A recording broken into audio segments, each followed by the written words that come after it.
विद्यार्थियों, आज के लेक्चर का जो हमारा टॉपिक है वो है हड़प्पा कालीन आर्थिक जीवन। और आर्थिक जीवन के तहत आज हम शिल्प और उद्योग पर अध्ययन करने का प्रयास करेंगे। मैंने अपने पिछले लेक्चर में आर्थिक जीवन के तहत कृषि और पशुपालन पर विस्तृत लेक्चर दिया था।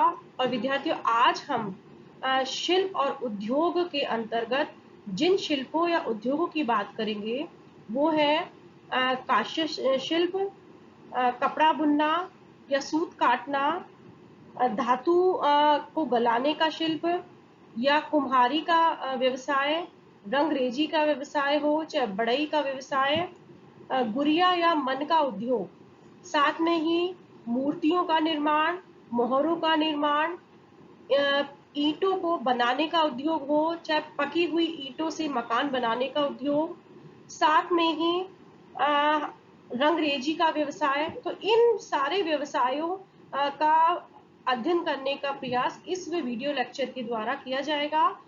ये जो सारे उद्योग हैं इन्होंने हड़प्पा कालीन आर्थिक जीवन को समृद्ध और सुदृढ़ बनाने में महत्वपूर्ण योगदान दिया था। अब हम सबसे पहले काष्य शिल्प पर चर्चा करते हैं। तो हड़प्पा जो सभ्यता है उसे भारत में प्रथम शहरीकरण की सभ्यता माना जाता है। हड़प्पा की जो शहरी संस्कृति है वो कांस्य युगीन थी और इसीलिए हड़प्पा संस्कृति को परिपक्व या शहरी युक्त सभ्यता की श्रेणी में रखा जाता है। जहां एक और हड़प्पा के लोगों ने पत्थर के औजारों का इस्तेमाल किया, वहीं दूसरी ओर वो कांसे का निर्माण करने की कला से भी भली भांति परिचित थी। यहाँ के निवासी इस चीज से परिचित थे कि किस प्रकार से कांसे का निर्माण किया जाता है और टिन और तांबे का किस अनुपात में मिश्रण किया जाए कि कांसे का निर्माण हो जाए। लेकिन यह एक विडंबना ही है कि हड़प्पा में ना तो आसानी से टिन ही उपलब्ध थी और ना ही तांबा। यहाँ के निवासी जहाँ तांबे को राजस्थान की खेतड़ी की खानों से प्राप्त करते थे और साथ में ही जो तांबा है वो बलूचिस्तान से लाया जाता था और जो टिन है वो अफगानिस्तान और जो बिहार के हजारीबाग से प्राप्त किया जाता था। और इन मुश्किलों के बावजूद भी हड़प्पा निवासियों ने कांसे के न केवल मूर्तियों का निर्माण किया बल्कि बर्तनों का भी निर्माण किया, बहुत सारे उपकरणों का निर्माण किया, साथ में ही कुल्हाड़ी, आरी, चाकू और भाले जैसे विभिन्न हथियारों का भी निर्माण किया। साथ में ही जो कांसे का जो निर्माण किया उसके कारण और जो अन्य जो हस्तशिल्प हैं वो भी इस कांसे निर्माण के कारण विकसित हुए। दूसरा जो मुख्य व्यवसाय था वो था कपड़ा बुनना और यहाँ पर हड़प्पा सभ्यता में सूत काटा जाता था और साथ में ही कपड़ा बुना जाता था। विद्यार्थियों, जैसे कि मैंने आप लोगों को पिछले लेक्चर में बताया था कि सैंधव निवासियों ने ही सबसे पहले कपास को पैदा करना आरंभ किया था और इसीलिए यूनानियों ने उनको सिंडन कहा। मूर्तियों की जो वेशभूषा है उससे ज्ञात होता है कि सिंधु निवासी सूत काटना और कपड़ा बुनना जानते थे। कपड़ा बुनना ही नहीं जानते थे बल्कि वो अच्छी उच्च कोटि का कपड़ा, सूती कपड़ा का निर्माण कर रहे थे। दयाराम साहनी जिन्होंने हड़प्पा की खोज की, उनको चांदी के एक कलश के अंदर कपड़े का एक टुकड़ा प्राप्त हुआ। इसी प्रकार से जो मैके महोदय हैं उनको अनेक वस्तुओं में लिपटे हुए सूत के धागे प्राप्त हुए हैं। इसी प्रकार से जो आलमगीरपुर है उसमें मिट्टी की एक नांद पर कपड़े के चिन्ह प्राप्त हुए हैं। इसके अलावा मोहनजोदड़ो से 2 तांबे के जो पात्र हैं उन पर सूती कपड़े से वो लिपटे हुए प्राप्त हुए हैं। लोथल से कुछ मुद्रा छापे पर कपड़ों के चिन्ह दिखाई दिए हैं। और इसी प्रकार से जो कालीबंगा के जो मिट्टी के बर्तन हैं, उन पर एक टुकड़े पर कपड़े के चिन्ह प्राप्त हुए हैं।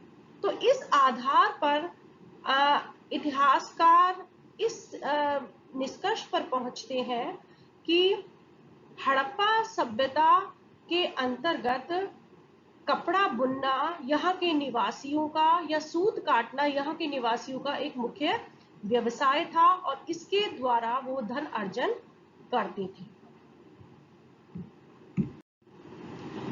अब अगले उद्योग की अगर हम बात करें तो वो है कुम्हारी का व्यवसाय या कुंभकार का व्यवसाय। तो इस सभ्यता के लोग मिट्टी के बर्तन बनाने की कला में भी निपुण थे, क्योंकि खुदाई से हमको बहुत सारे चाक मिले हैं जिस पर कि मिट्टी के बर्तन बनाए जाते थे और बनाए हुए बर्तनों को आंच में पकाया जाता था, क्योंकि हमें खुदाई से बहुत सारे भट्टे मिले हैं जहां पर इन बर्तनों को पकाया जाता था। ऐसी बहुत सारी हमें तस्तरी मिली हैं, चौड़े किनारे की थाली प्राप्त हुई हैं, टोटीदार जल पात्र मिले हैं। और ये जो बर्तन मिले हैं, यद्यपि इन बर्तनों को अगर उपयोग की दृष्टि से देखें तो इनको अभी वर्तमान में अलग अलग नामों से जाना जाता है, लेकिन कहने का मतलब है कि मिट्टी के बर्तनों का निर्माण हड़प्पा संस्कृति में व्यापकता से हो रहा था। इसका एक कारण ये भी था कि हड़प्पा सभ्यता में स्वास्थ्य और सफाई पर विशेष ध्यान दिया जाता था और इसीलिए सैंधव कुमारों ने खान पान में स्वच्छता की दृष्टि से कई प्रकार के विशिष्ट पात्रों का आविष्कार किया था। ये सैंधव जो कुम्हार है उनकी विशेषता रही। अगला जो उद्योग है वो है धातु को गलाना, अर्थात हम जिस सभ्यता की बात कर रहे हैं वो 5000 साल पुरानी सभ्यता की बात कर रहे हैं और यह बहुत ही एक आश्चर्य में डालने वाली चीज प्रतीत हो रही है कि सैंधव निवासी या हड़प्पा सभ्यता के लोग धातु को गलाना और फिर धातु को गलाने के बाद उसको विभिन्न आकृतियां में परिवर्तित करना भली भांति जानते थे। और जो सोने, चांदी, पीतल, तांबा, इन चीजों की धातुओं का ये आभूषणों का निर्माण कर रहे थे। मोहनजोदड़ो से हमें तांबे का एक गला हुआ एक ढेर प्राप्त हुआ है। ये जो धातु को गलाने के बाद उस गले हुए द्रव्य को सांचों में भरकर विभिन्न प्रकार के उसको आकार दिया जाता था और कभी कभी धातु को पीट कर उससे चादरें बनाई जाती थी और फिर उन्हें काट काट कर विभिन्न आकृतियों में पशु और पक्षियों के आकृति उनको या शेप उनको दी जाती थी। तो यह एक बहुत उच्च कोटि की कला का हमें यहाँ पर दर्शन होते हैं कि ये धातु को गलाकर और उसको विभिन्न आकृतियां प्रदान करते थे।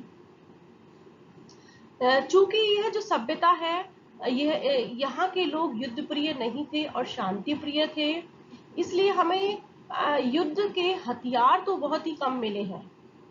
जो तलवारें मिली हैं वो दुधारी होती थी, लेकिन जो औजार मिले हैं या हथियार मिले हैं उनको देखने से ऐसा लगता है कि सिंधु प्रदेश में आधुनिक जो लुहार हैं उनकी भांति धातुओं पर काम करने वाला भी कोई वर्ग अवश्य रहा होगा।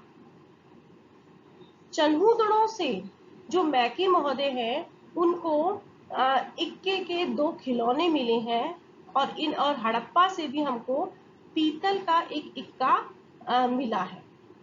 इसी प्रकार से मोहनजोदड़ो और हड़प्पा से भी पहिए और तख्ते प्राप्त हुए हैं। तो कहने का तात्पर्य है कि ये धातु के विभिन्न आकृतियां बनाने में प्रवीण थे, साथ में ही धातु को गलाकर विभिन्न प्रकार के आभूषण ये लोग बना रहे थे और यह उद्योग सैंधव समाज में प्रचलित था। अगला जो उद्योग बढ़ई का काम था, अर्थात ये लकड़ी के कार्य में भी निपुण थे। एक अन्य जो व्यवसाय था वो था रंगरेजों का व्यवसाय, अर्थात मूर्तियों को खिलौने और जो मुद्रा चित्रों पर अंकित वेशभूषा पर विभिन्न रंगों का प्रयोग जिस तरह से किया गया है, उससे ये पता चलता है कि समाज में रंगरेजों का जो व्यवसाय था वो काफी लोकप्रिय रहा होगा।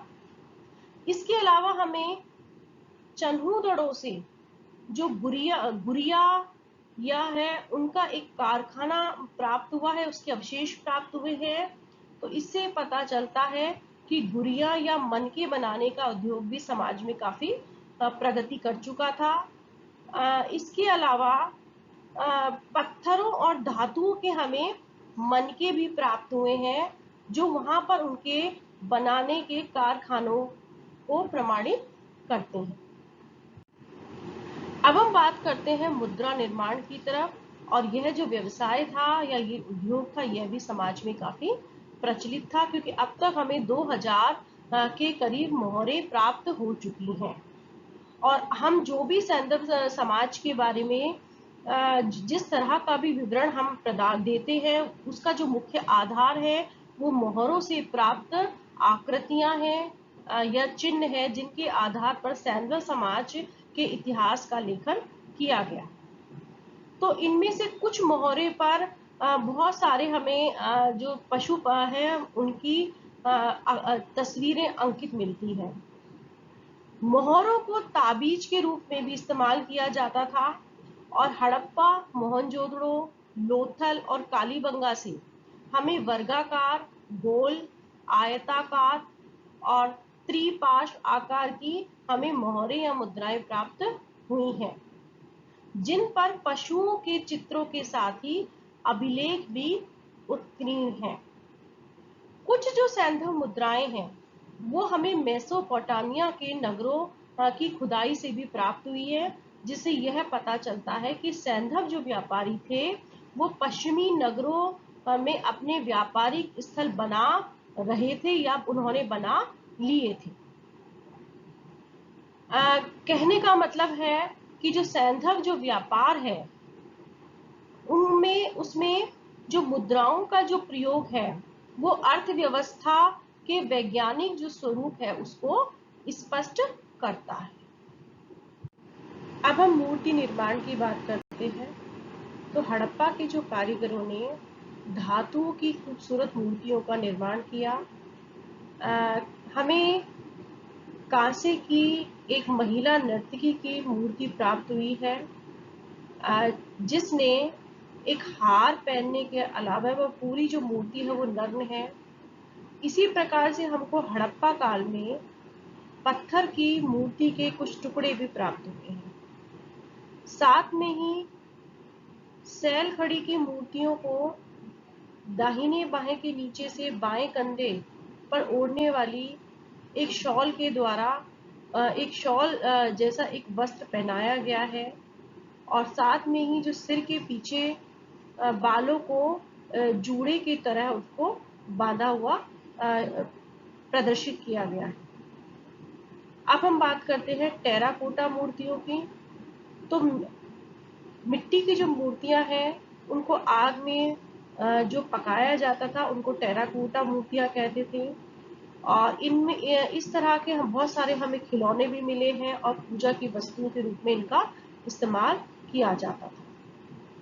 टेराकोटा की जो वस्तुओं में पुरुष और महिलाओं की बहुत सारी मूर्तियां प्राप्त हुई हैं, और उनमें महिलाओं की मूर्तियां हैं वो हमें ज्यादा प्राप्त हुई हैं। अब हम अगले व्यवसाय की बात करते हैं, और वो है पत्थर का काम। यद्यपि हड़प्पा और मोहनजोदड़ो में पत्थर का काम अधिक नहीं मिलता है, लेकिन जो धौलावीरा है और जो कच्छ है उसमें स्थिति अलग प्रकार की थी। धौलावीरा का जो गढ़ था वो पत्थर का बना हुआ था। साथ में ही धौलावीरा में राजमिस्त्री के कामों में ईंटों के साथ कटे हुए पत्थरों का भी उपयोग उनके द्वारा किया जाता था। तो हड़प्पा जो सभ्यता है उसमें पत्थर का जो काम है वो हमें यद्यपि हड़प्पा और मोहनजोदड़ो में तो उसके अवशेष प्राप्त नहीं होते हैं, लेकिन धौलावीरा और में हमें पत्थर के कार्य के अवशेष प्राप्त होते हैं। तो इस तरह से हड़प्पा सभ्यता के आर्थिक जीवन में जहां एक और कृषि और पशुपालन ने अपना महत्वपूर्ण योगदान दिया, उसी प्रकार से जो शिल्प और उद्योग है उसने भी हड़प्पा सभ्यता के आर्थिक जीवन को समृद्ध और संपन्न बनाने में महत्वपूर्ण योगदान दिया। तो विद्यार्थियों, अगला जो वीडियो लेक्चर होगा वो व्यापार और वाणिज्य से संबंधित होगा, और उस व्यापार और वाणिज्य के तहत हम अंतरराज्यीय व्यापार और अंतरदेशीय व्यापार इन दोनों ही विषयों पर अध्ययन करने का प्रयास करेंगे।